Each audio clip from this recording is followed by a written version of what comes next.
Um, I thought for the first 10, 12 minutes tonight we were very good on the offensive end. Defensively, not enough stops. It's 25-23. The last 8 minutes of the first half is where the game was won and lost.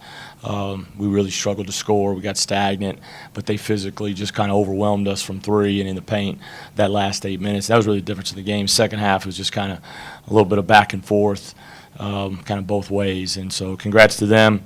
This league, we got to flip the page. We got to figure out how to get a defensive toughness about us so we can play in transition.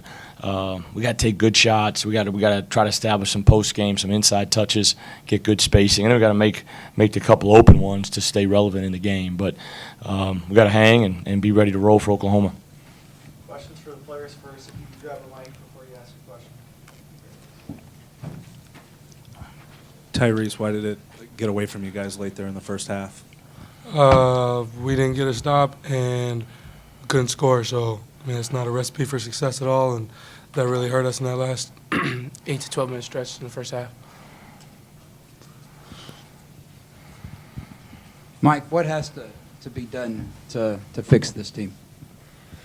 I think just, what we've talked about all season, we still just aren't getting it done defensively. 10 for 19 from three for them and 28 for 54 from the field overall. So I think, again, it's just comes down to defense. And, on offense, like Coach said, if we can't get stops, we can't get in transition. And that's a huge part of our offense. So that kills us too. And I think it starts on the defensive end. Tyrese, what kind of looks did KU give you that made it hard for you to get your shot and score? It was just different ball screen stuff. Obviously, I was Boogie's presence down there. I wouldn't say they were doing too much to bother me. Shots weren't falling, and then I was trying to get the ball to the other guy. So I don't know. I really just got to get in and watch film tonight or tomorrow and figure it out. Anything further for the players? Thank you. Steve, what do you do when they make shots from the outside like that? How hard are they to guard then? Yeah, that's the strength. The thing was at halftime, it was like, dang, you prep for Doak, you prep for Doak, you prep for Doak, you prep for Doak, you prep for Dotson containing his penetration, and man, they killed us from three in the first half. We wanted to push them out and slide under ball screens when we had them pushed out. Problem is we started sliding under too deep, bad angles, they roll on top of you. And so, and to their credit, Braun, Agbaji, they got the first three of the game. We're supposed to slide under, stay out of rotation. We rotate, give up the corner three to Agbaji to start the game. And so, but when they're making them at that pace, they're a tough out. But like I said, man, we're 25-23. About 10 minutes to go, I looked up. I'm like, man, they're an elite defensive team.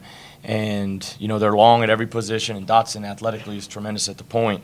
And they got, but everything they do, everybody's shifted. You know what I mean? Everything is over to where, they give you the backside. We got to make some backside open looks. And that killed us in the first half is we took a couple bad ones, but the good ones you got to make, when you're playing a high level team.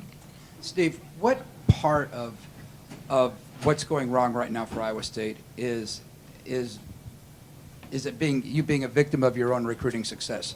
You had two players early outs last year that just as well could have been here. No, I've liked this team since the summer. We beat Seton Hall. We split with Seton Hall. We played them on a neutral floor, lost by 4, beat them here. Played Michigan to a 6-point game, beat Alabama. We're very capable. Seton Hall, we competed like crazy on the defensive end. It was a tough, physical game, and they pound you and they beat you up. We got to figure out how to get the swagger and toughness back on the defensive end. We've got, I like our guys, I believe in our guys, and we got to. It's like the TCU game. That's the killer because I was sick because they needed it. I didn't need it. I can deal with the adversity and the circumstances and all that. That's part of what you sign up for. But they're 18-22. Like, they deserve to win that game. We didn't execute at the end. Kid banks in a 3. but we needed that because that helps you play better tonight, you know, and it helps you moving forward. And so now it's just a character and a gut check, and we got to be ready to respond. Steve, you mentioned those close losses in the Bahamas, beating Seton Hall. Then you have an Iowa team that was ranked, you lose by 18. Then tonight, has that gap gotten wider over the last month, do you think, between you guys and the top 25 type teams? We didn't play well against Iowa and Kansas, and like I said, they had something to do with that. But those are the two, when we've had our full roster, those are the only two really bad games. I mean, we're up 1 at Oregon State with a minute to go. You know, we lose Tinkle. We played terrific against Alabama, but the game was, up and down. It was a really high-paced game. You're right in that we've had 2 bad losses. We got to figure out to where we got to control our offense more with shot selection at times, and I was trying to do that early in the game. Took an early timeout, may have taken 2, because I was just trying to stay in it and not let the pace of the game, because Dotson's so good putting pressure on you, especially when you take a bad shot or 2, and then when you get stagnant. But we got to bow up on the defensive end, and I don't know what our offensive rebounds, they shot it so well. We only gave up 9, but on that one possession, it was a big possession early in the game. It was like 4 or 5 on one possession. Talk about that, the toughness and that on the defensive end. When you guys have played the way that you have really the last couple seasons, how difficult can that be to pivot in that sense where, I mean, a lot of the teams that you see that play with that kind of mentality, the Virginias and stuff like that, it's like really built into their culture. Not that it isn't here. But. Yeah, well, we were a top 25 defensive team in February.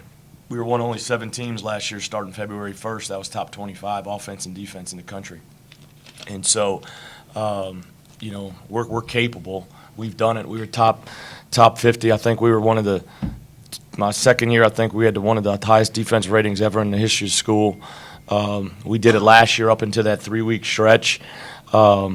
We gotta be tougher. I mean, we gotta schematically as a coach. I gotta figure out different schemes, and then we gotta go out and execute and be tough-minded with it. To where, I mean, because when they're icing that ball screen and Garrett, he's into you, we've got to be able to do that same thing. I mean, Bolton's athletic and Tyrese is long and Prentice is tough and Caleb is gritty and Trey, those guys, they've got to be able to do that, and our post guys got to be able to, we're very capable because we've done it. You watch us play Seton Hall, you've seen us at moments do it. We got to be able to sustain it. We didn't guard Kansas at all tonight from beginning to end, and when they make shots, like I said, it puts a lot of pressure on you.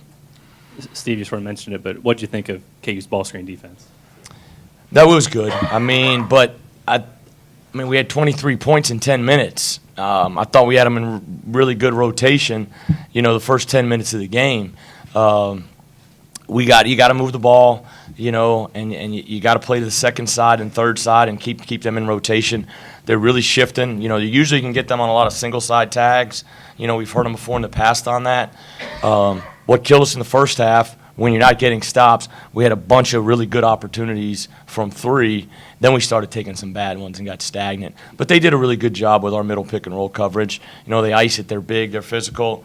They really pinched in, and the only really thing we had was in the corner. But like I said, man, we were really good for the first 10 minutes. We got 10, 12 minutes. We got to be able to sustain that. You lose essentially on a buzzer beater on Saturday, lopsided tonight. What's the challenge in getting ramped back up mentally ahead of what now feels like a pretty big game on Saturday? Yeah, they're all big. I mean, that's the biggest thing I told the guys in the locker room is that, man, you got to, trust your character. Tomorrow we won't do much because of the, toughness and physicality of this game, and we got to be fresh and ready to go because Oklahoma's a game, we need to take care of business on Saturday. Thank you, Coach. Thanks, guys.